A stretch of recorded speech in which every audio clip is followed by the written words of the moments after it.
There's not one guy, one person in the history of this program that's bigger than the program. What's better than this? Guys being dudes. Oh, what's up and welcome into episode number 174 of the Program Guys Podcast. 173 of the Program Guys Podcast. My name is Mason Prince, joined with you as always by Matt Gant, Mark Hall, no Patrick Hertzberger or Ryan Tyson today. Today is Wednesday, April 30th. Be sure to like and subscribe on our YouTube channel. Find us on all of our social media at Program Guys with a Z on our Facebook, Twitter, Instagram, TikTok. You can also find us on Spotify, Apple Podcasts, Google Podcasts, wherever you get your podcasts. That's where you can find us. Gentlemen, we are back on a Tuesday evening record. The Oklahoma City softball team just swept Texas over the weekend. They sure did. And Porter Moser developing quite the transfer portal class. My word. Top 10. Things are happening. Things are moving. Well, And Definitely happening. you just needs a tight end room, and this would be dandy. yeah, still no tight end room. I don't know what to think about that. But anyway, how is everybody doing? How we doing? The three amigos are back, baby. We're back. Like we never left. The true inner circle, as we as Top close tier. listeners will know. Top tier. If you Is feel what I like hear. you're not a part of the group chat that you should be in, just know it's because you're not in the inner circle. That's what Right. it is. Bang. Wish, Bang. Something happened. We missed it. Yeah, it's because you weren't in the inner circle. You weren't There you even go. in. Yeah. Mason, have you been working on your auctioneer voice? Because today's intro specifically was like quite quick. You got through that Yeah. with some That was ferocity. Did I really? No, yeah. I guess I didn't mean to. Energy and intensity. It was good. No. Oh, okay. All right. Yeah. This No, is not that's a what- critique. Yeah. This so- is complimentary. Let's try to bring it to the table. You know, try to bring it anytime you can. That's the main goal. Feeling energized, feeling good. Yeah. I love this time of year. It's fun when NBA playoffs are in full swing and baseball season has started and yeah, dude, it's cool. It's a good time. Hockey playoffs as well. Those who are interested in hockey playoffs. So Wait yeah, till we good get to time. Matt's MVP. It'll be Oh, all yeah. about hockey. Just wait. It's just where we wait. talk Just hockey. wait. Just wait. No place. Some OU football news to get us started. OU lands a kicker from UCF. Remind me of his name again. I completely already From forgot. UTSA. UTSA. Why did I say UCF? Yes. His name is Tate Sandell. He's a former UTSA Roadrunner. Tate goes 19 of 23 on field goals in 2024 with a long of 54 yards, 35 of 36 on extra points. Basically a model of consistency. It obviously misses 4 kicks throughout the year, but you would take 4 kicks over and a long of 54 over what we've dealt with recently. 3 of those misses came from 50 plus, only 1 within 50 yards that he missed.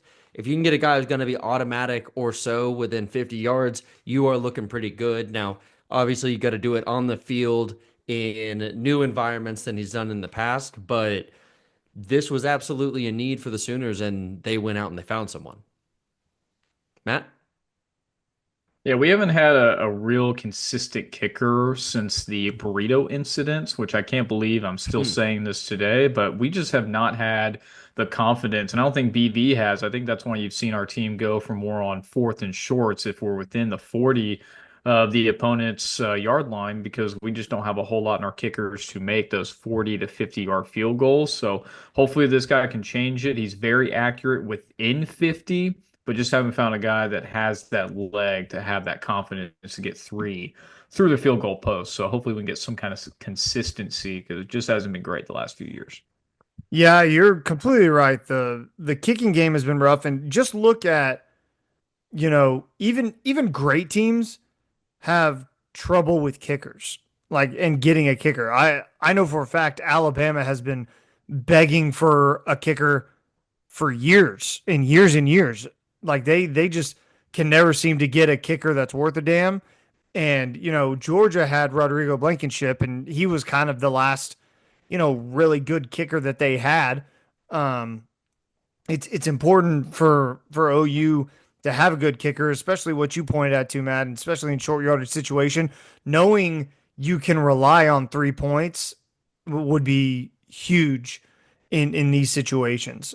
I think and points are going to matter so much more in SEC play than they did in Big 12 play. Like your field goals are going to matter so much more now than they did 2 years ago. And we're all pretty vocal about, hey, the rest of the defense around guys like Danny and Billy, Ethan, who are moving on to the next level. Around those losses, we're expecting the defense to improve. We're expecting the offense to improve. Everything sort of to rise with the tides. But I'll tell you specifically, you're going to feel a lot better about that defense when you know the offense will at least get you three. And that's something we just haven't been able to count on the last basically since Dylan Yeah. left. And that was just because he'd get the offense closer than Jackson ever did. I completely get that. Let us know down below in the comments what you think about the new OU kicker situation. There's a kicker in Norman finally. Jermichael Carter, the wide receiver from McNeese State. Is it McNeese Nice. or McNeese State? I think it's State. McNeese State. Yeah, Yep. that's what I thought. OU in the top three. He was in Norman over the weekend, enjoying some time in Norman on his visit. Not sure if they call them official or unofficial visits. I'm not really sure.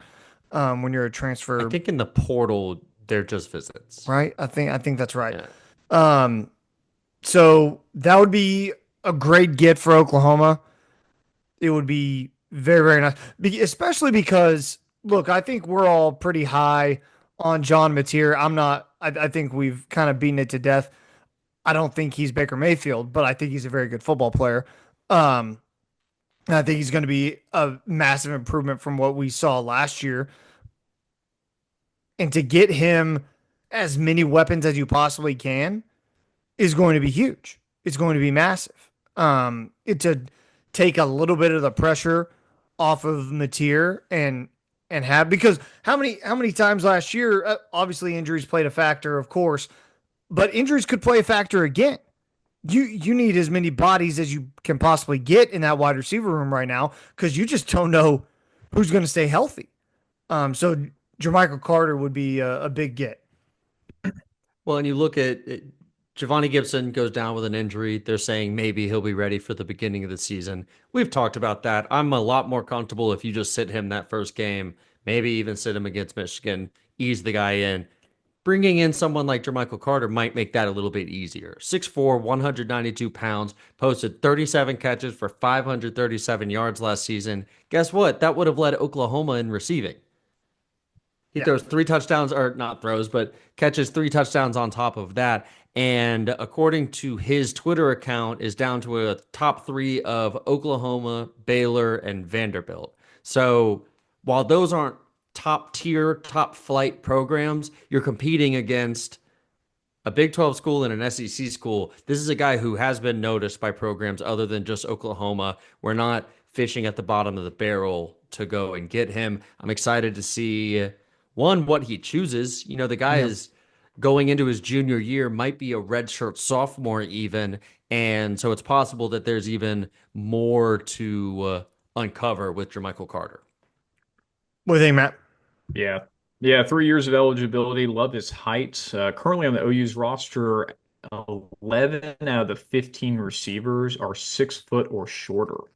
So to add a guy who is 6'4" with Ivan Correa at 6'6" and Jaden Gibson, who again, with him and Deion Burks and some of these other guys banged up, no, it's a priority for Jim Nagy and this group to get more wide receiver depth because we don't want what happened last year, which obviously is a very extraneous event, but again can happen. We're already seeing it play this offseason. So to add a guy with this type of height and caliber of talent, I think can only make the wide receiver room that much better just to have that depth and again give John Mateer the availability of weapons because he's going to be able to find these guys, but they've got to stay healthy. They've got to have depth at this position.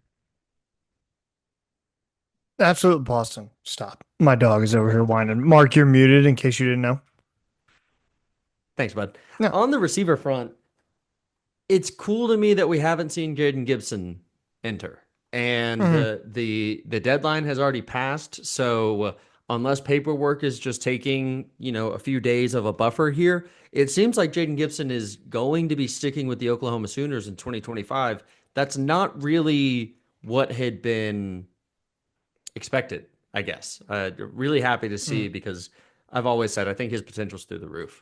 Well, and the paperwork thing, even if the paperwork hasn't processed, I feel like if you're in the transfer portal, you're going to let people know that your intention is to be in the transfer portal and not wait on, paperwork to go through. Like, I think Great you're going point. to just announce it in today's day and age of social media and everybody just being their own PR person and getting it out. So, yeah, I agree.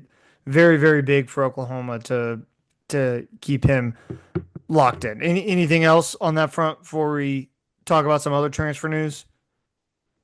We got two rooms to talk about. Number one, we'll talk about the running back room. Sam Franklin, as we talked about, I think 2 weeks ago, entered the transfer portal and is now landed with USF. And Mark had a really good tweet, or I think you shared us a tweet about his picture being like in a UT Martin jersey. UT Martin jersey. It's like, Yeah. man, if you're still showing that picture, it didn't go well at the No. next stop. No. So that's one guy in that room. And then Gavin Sawchuk also in the portal. I think everyone kind of saw the writing on the wall with that. We knew somebody in that room was gonna hit, and I guess Gavin, the odd man out there.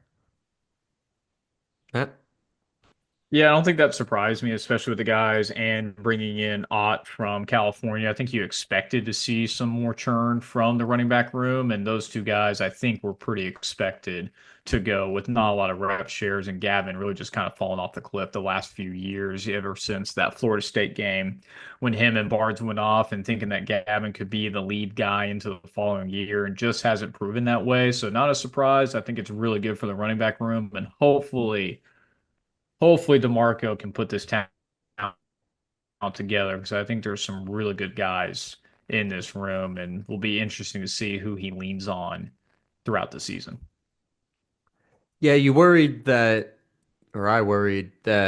maybe they'd be a little nicer than they really have to be at this stage with some of these guys. Gavin never developed at Oklahoma. He was not better this past season than he was his first season. And you just don't really have space on the roster for that any longer, especially when you go out and you sign Jaden Ott, the number one running back in the portal. There's not snaps, there's not space. We're constricted by roster sizes now. And there are younger guys who have jumped you on the depth chart. Just doesn't work. Math doesn't work. And all of that said, I hope he goes somewhere and absolutely crushes it. I hope he is the best running back that Iowa State has ever seen, or he lands in back home in Boulder and is the best back that Deion Sanders has on the roster. All of that sounds great. It just wasn't happening in Norman. So best wishes to him, but this is a good move, good churn for the Sooners. If he goes back to Colorado, won't have to do much to get his number retired. Look, here's what I think about about really the running back room, because you brought up the point, Mark, that he hasn't really developed, and you're correct in that. But I feel like I'm beating a dead horse here because we've talked about this for a while. DeMarco Murray can recruit. There's no doubt about it. Name a running back that is like full on developed under his tutelage. Maybe Eric Gray. I'll give you Eric Gray. Other than that, Yeah. who you got? I mean, that's a what? Like a 15% like hit rate? Hit rate. Mm-hmm. Meanwhile, Tolly Walker is gonna start for Cincinnati this coming season. Yeah. Marcus Major was just, I mean, he didn't get drafted, but was in the draft this past week. Yeah. We said goodbye to guys even. Mm-hmm. And Eric Gray didn't even sign out of high school. No. That was a transfer too. Tennessee guy. Tennessee transfer. Yeah. He can recruit, man. Like I'll give him that, but his player development continues to be a massive question mark. It just is. And I think that's fair. And I don't think that's anything that Brent Venables and company don't know either. I think Yeah. they know a large part of his salary is based on his ability to get guys to come to Oklahoma. I think you got to start showing some more because there's a lot of guys in this country who can recruit. And you're an OU guy, and I bet they want to keep you on.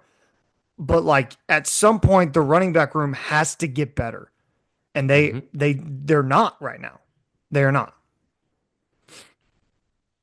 The room I'll be excited to see shake out during the season. How the snaps get distributed, who actually gets run, because Jaden Nott's going to be the number one guy. You can pencil him in for 60% of the snaps, right? Mm-hmm. How do the rest of the 40 get broken out between Xavier Robinson, Javante Barnes, and Taylor Tatum, who's playing baseball right now, missed all of spring ball to my knowledge. And Yeah, that's tough.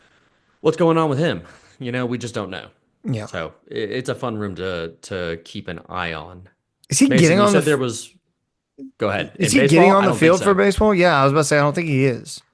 Yeah, I don't think he is. And the baseball team's playing well, Yeah, so it's maybe that's a good So thing, yeah. but I don't know, man. Yeah. There's the other room I wanted to talk about is the tight end room. Because Matt mentioned it earlier. We're looking. We're looking. Devon Mitchell visiting Louisville. He is in the transfer portal. Don't hold your breath like David Stone for him to come back. Devon Mitchell is for sure gone. Um, but yeah. Oh, you can't find a tight end. They don't.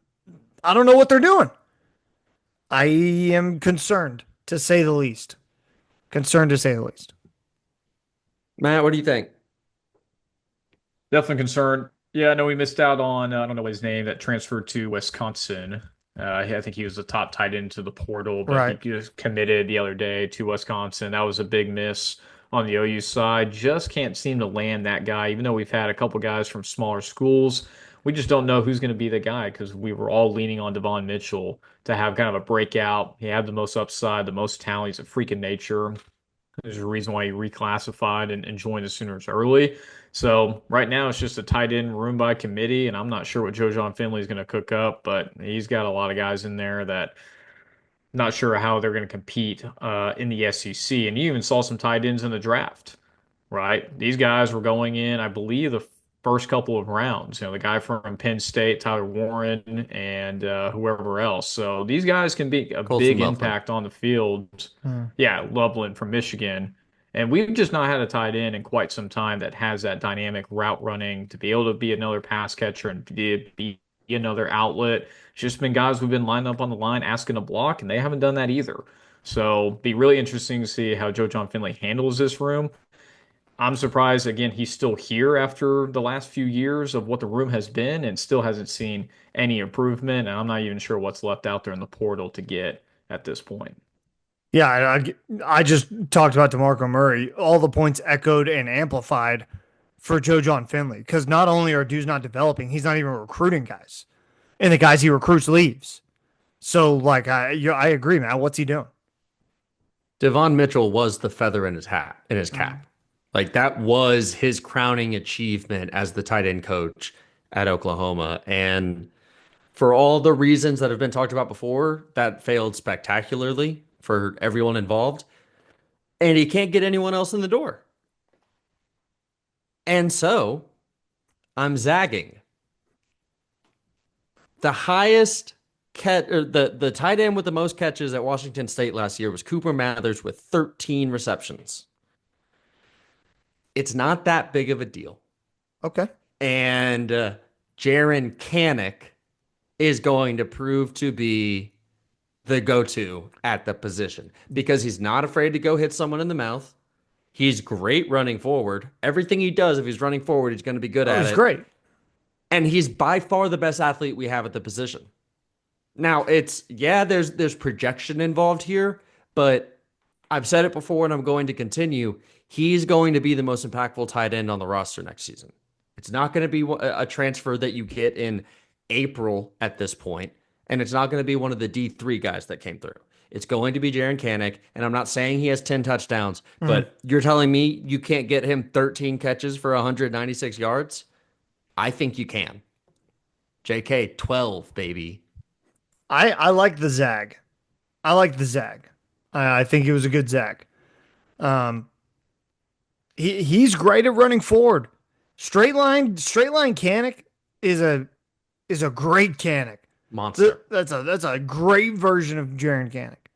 Uh, route running, we'll see. I truly don't know. But in terms of blocking, I'm not worried about that. He's going to be just as strong as anyone he's needing to block. That'll Mm-hmm. be just fine. Getting in the way, he can do that. I'm not worried about Guy's a that. guy's a freak athlete. Yeah. Matt, you're laughing at me. Go ahead, baby. Tell me Uh, all the ways I'm wrong, and it's going to be someone playing at William and Mary last season. I just think he's going to be more of a hybrid tight end H-back role that we've seen in the past versus just a pure tight end. I think he's a little bit undersized to be playing that position on the line, even though he can have the blocking instincts. It's a lot different when you're lining up against those DEs against in the SEC. So I don't see him lining up particularly in the tight end. I see him more in the backfield, kind of the H-back role. But I agree with you, Mark.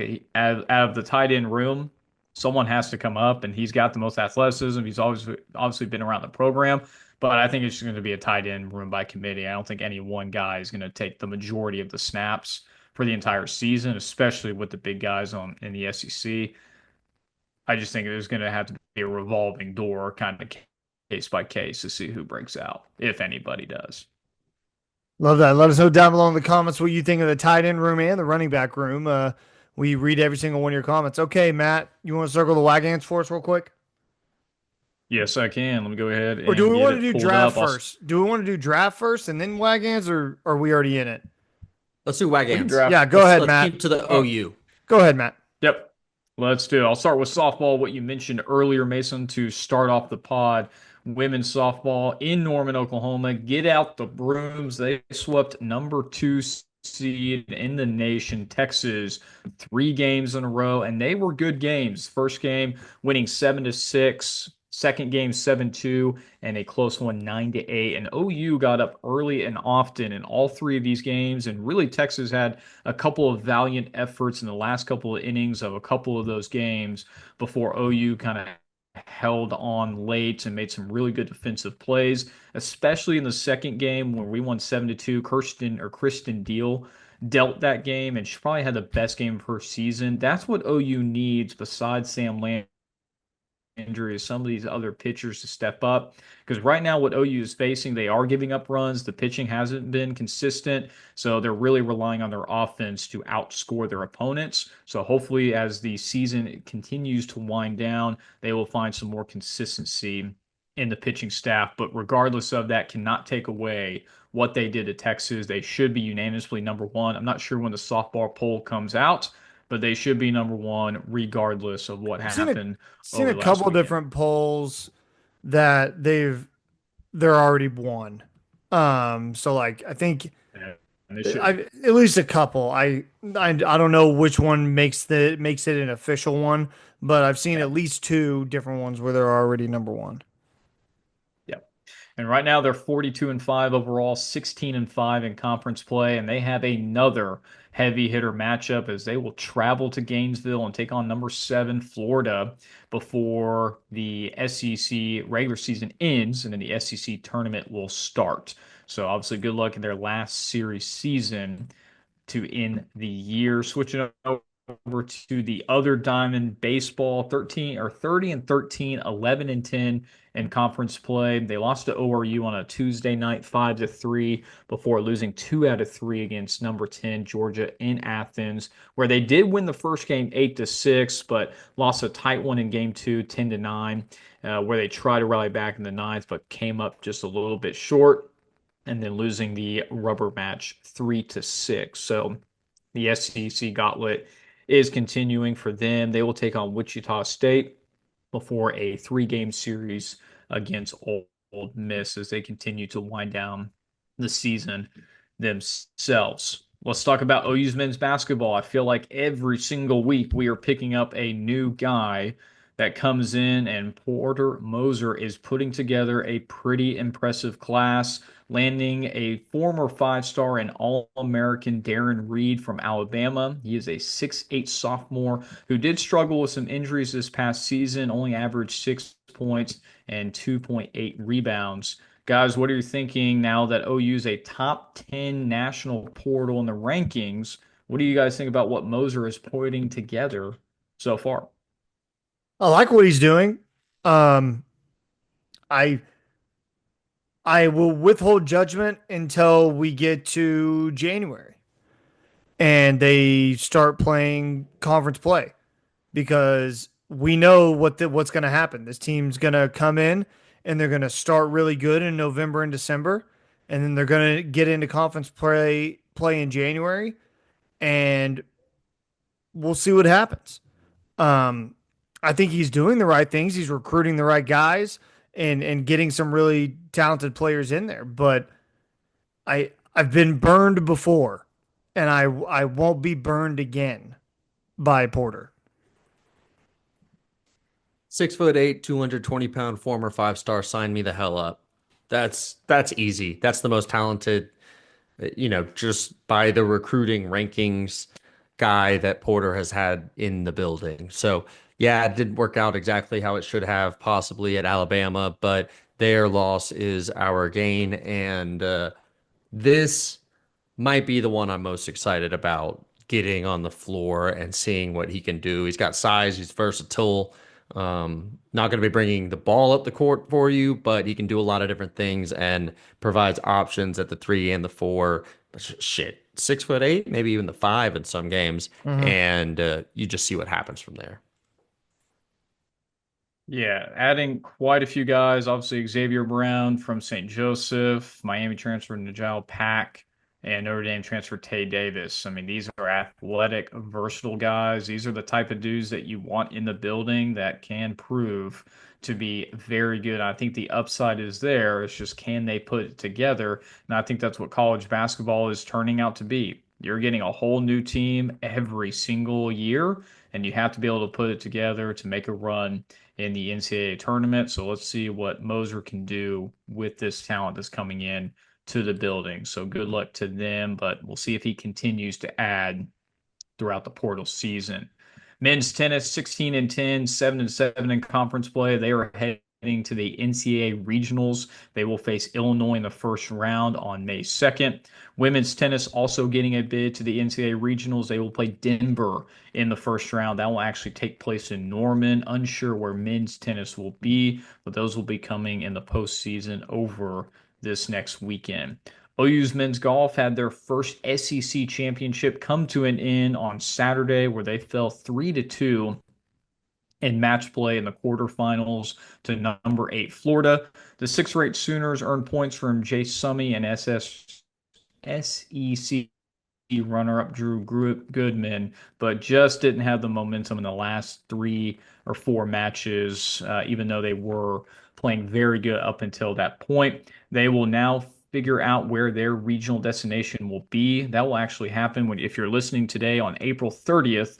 OU Oklahoma, or the Oklahoma Golf men's team, will actually find out where they will be playing, who will be hosting, and who they will be competing against. But this is a program record 13 consecutive NCAA regional appearance. Ryan Hibble and the crew have been very consistent. It's just getting over that final hump in the postseason. So good luck to OU men's golf in the upcoming as well. That is a quick circle the wagons.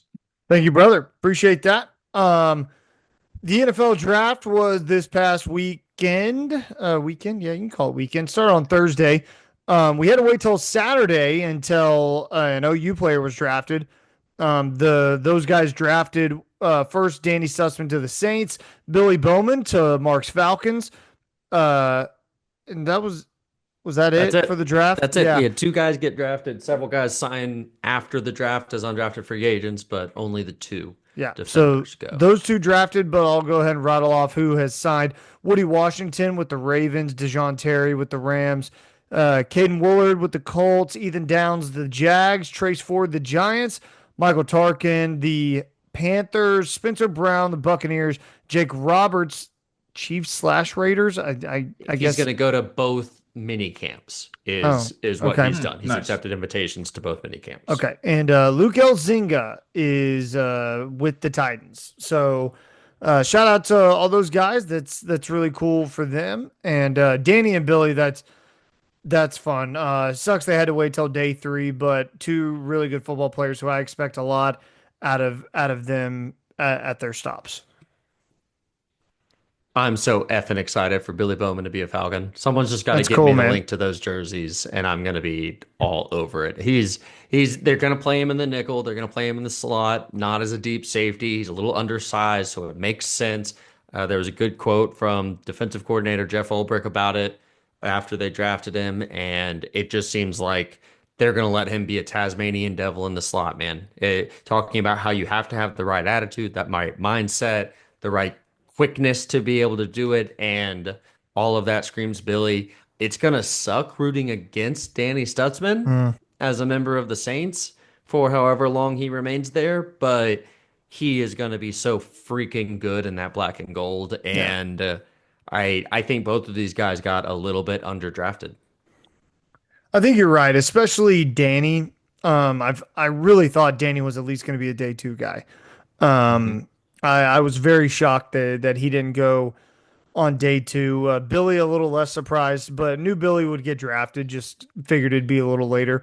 Um, yeah, I don't really know what the question marks were with Danny. He didn't really have any injury question marks from what I understand. Um, his tape don't lie. Like his athleticism is through the roof. I'm curious why he fell that far. But I agree he's going to be a steal for the Saints. I think he has the opportunity to play very well for them and possibly play himself into a long-term deal down the line. Yeah, it's great that these guys were drafted 6 picks apart in that round. Danny at 112 and Billy at 118, so not too far after Danny was drafted. And I think with me and Mark and what we discussed, I think in the last pod that we felt maybe day 3 was really in the cards, even though at the beginning it really felt like Danny could have been a first round or second round pick. And crazy to see maybe how far they've fallen. I think Billy really increased his stock after the Senior Bowl. And so great to see these guys go to the Saints and to the Falcons. And obviously, some of these other guys are just getting invitations and getting a tryout to potentially make a league and make a roster. And hopefully, these guys will take advantage and opportunities of that where they land, and hopefully, either making a practice squad or whatever they decide would be best fit for them. It's just a little bit, I guess, for me, a little bit, I wouldn't say sad or disappointing, but just not a lot of Sooners drafted or really in the first and second round like we're so used to. I mean, you think about this Oklahoma program over the last 20, 30, 40 years, we're one of the most premier college teams that has the most draft picks, especially in the first and second rounds. And so just a little bit odd for me just not hearing a Sooner name called in those first two, but I think that will change over the next few years. But happy for these guys where they landed. It definitely is reflective of what we've seen on the field in Norman the last few years. It just is. These guys are the last vestiges of what Lincoln Riley brought into Norman. And last year, lineman went, but you're not looking at, sorry, offensive lineman. Tyler Guyton got chosen last season, but you're not looking at, you know, Yeah. a ton of talented players leaving Norman because there haven't been a ton of talented players in Norman. So Mm. I think it's going to be on the upswing this season too, but you can certainly understand the naysayers. And I mean, what does that tell you? That Danny and Billy were the ones drafted. And how many times did we talk about the plays that Danny and Billy made on the field every game? That Yeah. just goes to show that was kind of it. That's who you had. Like those were your top tier talented guys. Mhm. Um, Dylan Gabriel ends up going to the Browns as In well the as third 6 other round. quarterbacks. So the Browns are just going to throw stuff at the wall, see what Gosh. sticks. Um, But I mean, so that's a OU guy. I guess you All right, can let's just pause there. go Yeah, ahead. sorry. Let's talk about Shador Sanders. I just want to get your guys' take. Mark, you start. Sure. If his name was Shadur Johnson, he got drafted exactly where he should have been drafted all along. And that's not a judgment call, good or bad, but there's a lot of things you want from a backup quarterback. And he brings a lot of things that don't totally jive with that. You want someone who's going to come in and basically blend into the wall, learn the offense, be a sounding board for your offensive coordinator and your starting quarterback. And in the fifth round, I compared it to Tebow when I was talking to someone this past week, and obviously very different people, but just brings a whole lot that you don't really want to deal with from your backup quarterback. And I hope it works out well for him, but it sucks, man. That's again, he wasn't ever a first round talent at quarterback. I thought he was a good quarterback. I I am not surprised that he fell. I'm a little surprised he fell as far as he did, just in terms of like the hype surrounding him and how every NFL draft analyst tried to blow smoke up our ass and tell us how great he was. If you watch Shadur Sanders play football, if you thought that guy was a top 3 rounds quarterback, I disagree. I really would. We can argue until we're blue in the face about if he deserved to fall to the 5th round like that. Sure, I'll debate with you with that. But anyone who thought he should have been higher than a 3rd round pick, I just don't know what ball you were watching. I don't. He's a fine football player. He's fine. Would you rather have had Shador Sanders or Dylan Gabriel on your team? I'll tell you right now, a lot of people would have picked Dylan Gabriel in college football. Like that, and that shows for that's got to count for something. Um, I don't I don't really know about the meetings and stuff. No one's in that, and that's all hearsay and that's all reports and whatever. All I know is the product on the field wasn't a first, second, or 3rd round talent. So I'm just not surprised that he fell. And anyone upset about that, sorry. Like get over it. If he's good enough, he'll beat out Deshaun Watson and all 6 other quarterbacks on that roster in Cleveland easy. The owner's going to make a call. The owner drafted him. The owner's going to make a call, and he's going to start games for the Browns this season. I think that that's true. I I'm glad it's not on my team. The room they cut the camera to the Browns like draft room when they drafted him. The look on Andrew Berry's face and Kevin Stefanski's like sort of like clap. That I saw somebody say in a tweet like that's a owner pick if I've ever seen one. Mhm. Because none of those dudes looked ecstatic to have Shooter Sanders on their team. Yeah, if Matt, he had Matt, we first didn't get round your talent, thoughts. his Go ahead. yeah, if he was a first round talent, he would have been drafted first round talent, even with the baggage that comes with Shador Sanders, right? And so now you're seeing that NFL GMs and scouts, which this year I think was a little bit obviously of a weaker quarterback class, and there wasn't too many teams looking for a quarterback, I think, in this case. And so why would you take a shot at a guy that was 13 and 12, that gets sacked the most in college football, that probably maybe his talents aren't going to translate to the NFL? So it doesn't surprise me at all. Maybe 5th round's a little bit farther than I thought he would go, but I think that's just the NFL showing you that his production, his skill set, and the off the field antics weren't worth drafting in the first couple of rounds. So maybe he can prove us wrong. But that's a pretty big. That's a good quarterback room with Deshaun, Joe Flacco, Dylan, him, and one other guy. So I'll be interested to see who ends up making the roster for them. Kenny Pickett, That's Oh right. yeah, Kenny Pickett from the the other Eagles. guy. Forgot about that. Gosh, yeah. I What a saw. room. Holy moly. I don't remember who originally said it, but someone mentioned Baker Mayfield having character issues when he was drafted, and in the comparison. So I mean, stupid. like go kick Pick. rocks. Like what are we doing?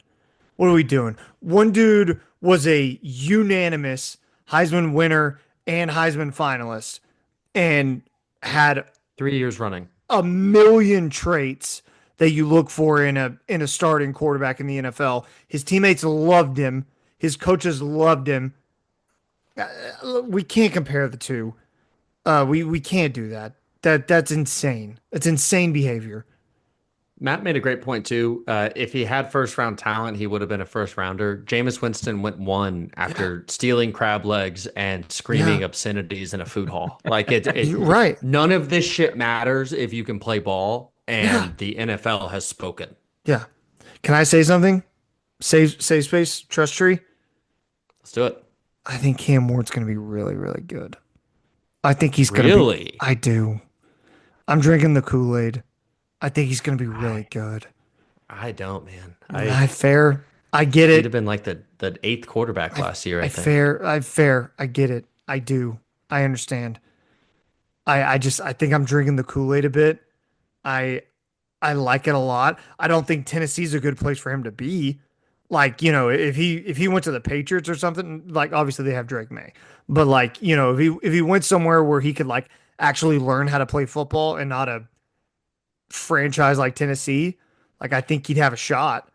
But I mean, I don't know. I don't know. I think he could be fun. You like Cam Ward. It's I good to do. like Cam Ward. I do. I like him. I do.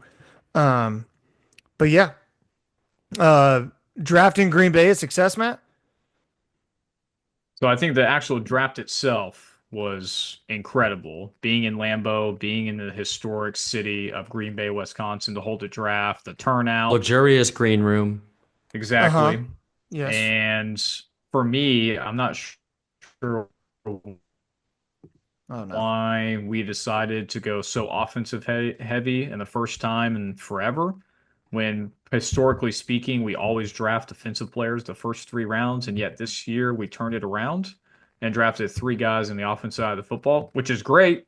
I love it. But why didn't we do this when we went to back-to-back NFC championships when we needed some more offensive weapons, and yet we went to the defensive side? I think I saw a tweet that Aaron Rodgers probably rolling based on what he saw over this Mm. draft. So I like the guys that we brought in. Obviously, Matthew Golden, the guy from NC State, offensive lineman, just another punisher on the line with Aaron Banks that we got from San Francisco, and then taking Savon Williams from TCU. So I think it's going to look good for Jordan Love to have some additional toys out there to work with, because the wide receiver room has been banged up the last few years.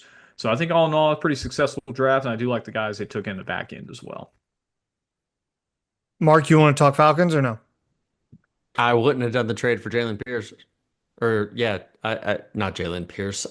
James Pierce. Pierce. It's Jalen Walker. Jalen Walker falling to 15 is great. No qualms about that at all. I wouldn't have done the trade for James Pierce. I giving up next year's first to go get him at the end of the first round is not the way I had that going. But now that it's here, man, you got two of the best edge prospects in the draft. You've got obviously they draft the Notre Dame safety, Xavier Watts. He's more of your classic safety. He's going to play like Jesse Bates does in the secondary. Billy Bowman, a bulldog up front. He's going to be a star in the nickel.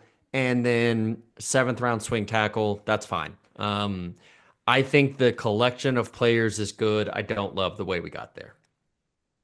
Fair enough. Would love to hear Pat's thoughts on the Falcons. New Falcons fan, Patrick Hertzberger, Yeah, by the brand way. new Falcons fan.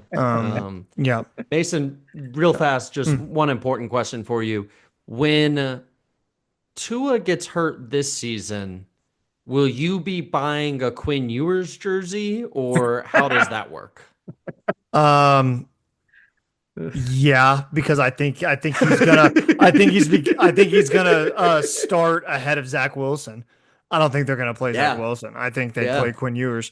I love John Gruden. I don't know what he's smoking. I think John Gruden just likes dudes who like football. I don't think Quinn Ewers is good enough. Like John Gruden thinks he's like going to be a great quarterback. I don't think that. He's fine. Whatever. It's a 7th round pick. I can't get too mad about it. The Ollie Gordon pick is a lot of fun. I like that pick a lot. You need a big, and they went really physical this draft. They start with Kenneth Grant in the first round. defensive tackle out of Michigan, 340. I don't know how he's going to handle Miami humidity. I guess he's going to have to get in shape. And then Lose some weight. yeah. And then the lineman out of Arizona, something, Polynesian. I can't remember how to say his last name, but he's offensive guard. He's played every position on the offensive line, but he's gonna mainly play guard. Big size dude, things like 320. Happy with it. That's what you need to do. And then they drafted like three other defensive tackles, which like fine, whatever. I don't care. So yeah, fine, I'm fine with it. But to answer your original question, I won't buy a Quinn Ewers jersey out of protest, but like if he wins games, I'll be very happy about it. I'll never buy I'll never buy his jersey, but I will if it happens, like I'll root for him. I will. Of course. Yeah. It all kind of changes when you hit the league, I think. Right. Right. I love Bijan Robinson now. Yeah, sure. It's all dumb. Yeah. It's all dumb. It's all stupid. None of it makes sense. Okay. PGP MVP of the week time to wrap up the show. Let's go ahead, Matt Gann. Who's your MVP, dude? I'll give it to social media platform X. There will never be a reason I don't delete it because it just proves to me every day the internet is something amazing. The most recent trend is, and I love to get your guys' input, is if you guys think 100 unarmed men can take down one gorilla, and I will take the gorilla all day long. I don't know what you guys' thoughts are. So here's my whole thing with this scenario. Is it one by one we're going at the gorilla, or we're all 100 at one time we're going at the all gorilla? 100 at one time trying to coordinate to take down the gorilla. I have no idea why people pick the 100 gorilla. people. The gorilla's cooked. 2 years. Dude. I don't know, man. Yeah. Dude, Mark, I gotta get your thoughts, man. Gorilla or 100 unarmed men? My first thought is you love the app, but you don't have the login for the Program Guys account on your app, and that's just horse shit. Anyway, I've come around on the 100 men, but you gotta have like a real strategy about it. Like the first 20 dudes, they gotta be willing to give it all for the cause. Sure. Because they are getting ripped to shreds. Mm-hmm. Maybe Dude, they're not even getting close, the first man. 25 or 30, like they're getting ripped to shreds, and then the rest of those guys need a strategy. You're gonna lose probably half of those guys too. But if enough guys can get around him, maybe get him by the neck while he's while he's murdering these other guys, then I can see an argument for the 100 men, but I think it's a lot tighter than Mason's saying. I don't think this gorilla's cooked, man. I think you're going down to the wire. He's done. Dude, I don't see how anybody could even get close. Those gorillas are, I mean, yeah, I know everyone's been to a zoo. We've seen them. They are just incredible specimens. Those would ease the one swing, and you've taken out like 4 or 5 guys. I'm just telling you. Their whole arm is bigger. They're crazy. And will easily break many, many bones. I don't even know how you get close. I think that gorilla would cook.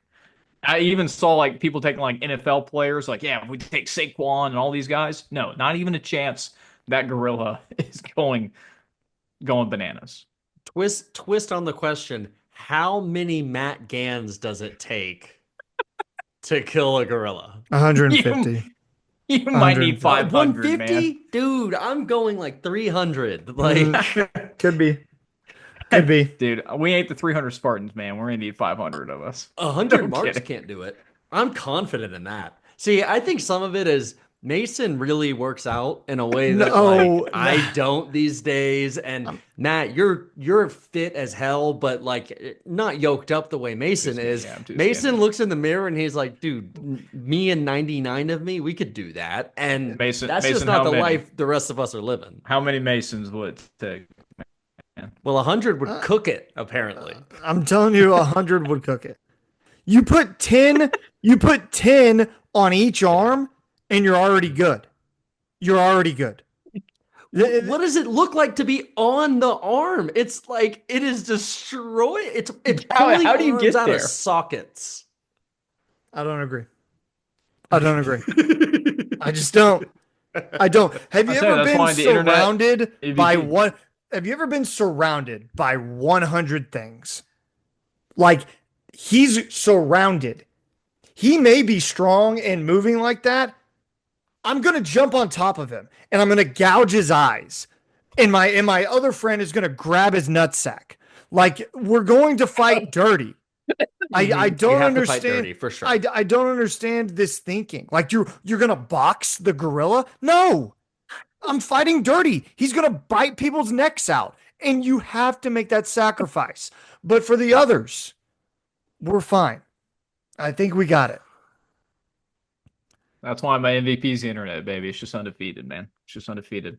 Dude's rock is my response to that. Dude's rock. Yeah, Dudes do rock. I'll go next, and I'm gonna go with a quick LVP here, and my LVP is going to be Bill Belichick. Oh yeah. Oof. Not really much of a need for an explanation. If you're listening to this, you already know what's going on. All I'll say is whatever she's doing to him in the privacy of their own home cannot be worth the destruction of this man's reputation. It can't. I don't care that she's a third-year age dog. No. It can't be worth it. I mean, nuts to me. Yeah, LVP, that's a Bill good one. Belichick. Yeah, that's a good one. How long does he last at North Carolina? I'm not saying they fire him. How long does he really hang around? There's no way he makes it past this year. There's zero shot. There's It no just way. doesn't seem like it's going that way. Maybe they're super successful on the field, but they're not bringing in 5 stars. The recruiting hasn't jumped up. He's as old as Mac Brown was. Yeah. And they fired Mac Brown for being old. Yeah. And now there's a 24-year-old running the whole thing. And she Mac won't Brown talk wanted to about how recruit. they met. Why? Why is that? Who So are you just keeping that in a the secret way for? the way the interviewer asked the question, the most normal, laid back, how you ask anybody, like, Mark, how'd you meet your wife? Yeah. It's a simple question you answer. And then Peace. like so crazy how you just are now in full on defense mode. I don't get it. The speculation is speculating out there, yeah. man. It's fun. Oh yeah. Wild. Oh yeah. If you want to go down a rabbit hole, find out the accounts that follow her and that she follows. That's an interesting. Bang. That's a dark hole, not a rabbit hole. Yeah. Yeah. That's a sinkhole. Yeah. Okay. My MVP, Liverpool. Liverpool win the league, Premier League. They go ahead and win it with 4 games left to play. Really cool, man. First year manager Arne Slot, first Dutch manager to win the Premier League. Virgil van Dijk, first Dutchman to win, to captain a Premier League title. Really cool, dude. Mohamed Salah he needs, I think, 3 assists or 3 goals to break the Premier League record for most goal assist involvements in a season. Just a really good year, man. It's really cool. They re-signed Mohamed Salah for 2 more years. They re-signed Virgil van Dijk for 2 more years. There's rumors now that they're trying to re-sign Trent Alexander-Arnold, who's a homegrown talent, to a bigger contract and keep him from going to Real Madrid. Just cool, man.